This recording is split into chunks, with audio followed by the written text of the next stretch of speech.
long does retatrutide take to work?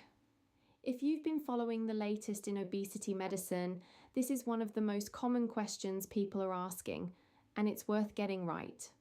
So let's get into it. Retatrutide is an investigational treatment, meaning it's not yet approved or available as a licensed medicine. It's what's called a triple receptor agonist, targeting 3 receptors at once: GLP-1, GIP, and glucagon. That's different from semaglutide, which targets GLP-1 only, and tirzepatide, which targets GLP-1 and GIP. The addition of glucagon receptor activity is thought to potentially increase energy expenditure and produce broader metabolic effects. But it's important to say these mechanisms are still hypothesis generating in humans. They haven't been definitively established in clinical trials yet. Now, to the main question, how long does it actually take to work? Based on phase 2 clinical trial data published in the New England Journal of Medicine, measurable effects on body weight and blood sugar markers begin within 2 to 4 weeks. But clinically significant weight loss, the kind that meets meaningful thresholds referenced in NICE guidance, typically becomes apparent between weeks 8 and 12, and that's during a period of gradual dose escalation, not from a standing start.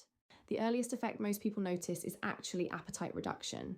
This can show up within the first 1 to 2 weeks, driven by GLP-1 activity on the brain's satiety signaling. So while the scales may not shift dramatically straight away, changes in hunger are often the first sign that something is happening.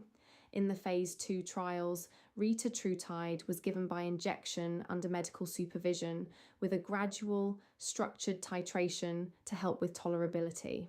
We won't be discussing specific dosing amounts or schedules here, and if you come across dosing information online, please don't attempt to follow it. Any dosing must come directly from a prescribing clinician or trial team. On the side effects front, the common early ones are nausea, vomiting, diarrhea, and reduced appetite. These are consistent with what we see across the GLP-1 receptor agonist class, so they're not unexpected. If you're on insulin or a sulfonylurea alongside a GLP-1 based therapy, there's also a theoretical risk of low blood sugar that clinicians need to monitor carefully. If you experience any symptoms that concern you, seek medical advice promptly. Contact NHS 111 or 999 in an emergency. Now, here's something really important for anyone in the UK. As of April 2025, retatrutide has not been approved by the MHRA or the EMA. It is not available as a licensed medicine. The only legitimate way to access it in the UK is through an MHRA-approved clinical trial. If you come across it being sold through online suppliers or unregulated channels, please be aware that carries serious safety risks. This is not something you can or should try to source outside of a proper clinical setting. If you're interested in retatrutide, the right conversation to have is with your doctor or a specialist in obesity medicine. They can advise whether any relevant trials are recruiting, whether you might be eligible, and what the right pathway looks like for your situation. So to recap, retatrutide is an investigational triple receptor agonist targeting GLP-1, GIP, and glucagon receptors.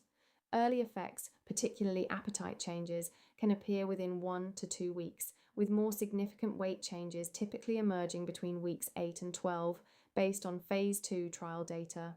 In the UK, it is only accessible through regulated clinical trials, not through online suppliers. This video is for general information only and is not medical advice. Always speak to a qualified healthcare professional for guidance specific to your health and circumstances. If you found this helpful, leave a comment below. We'd love to know what topics you'd like us to cover next. And if you haven't already, give this video a like and subscribe to the Bolt Pharmacy channel for more medically accurate health content.